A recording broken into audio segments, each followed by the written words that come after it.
If the child urinates on the bed, do not scold him.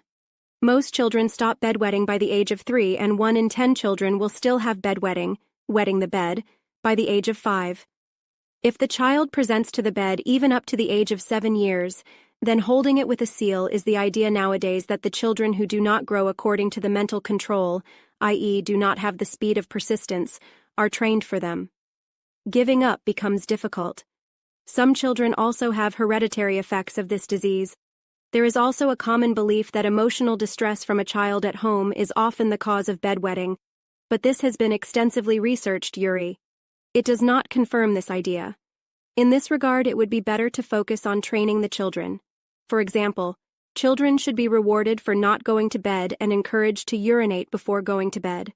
Some children need psychological guidance and attention.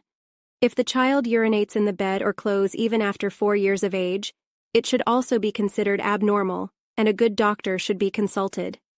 Along with the treatment, the child's diet should also be taken care of.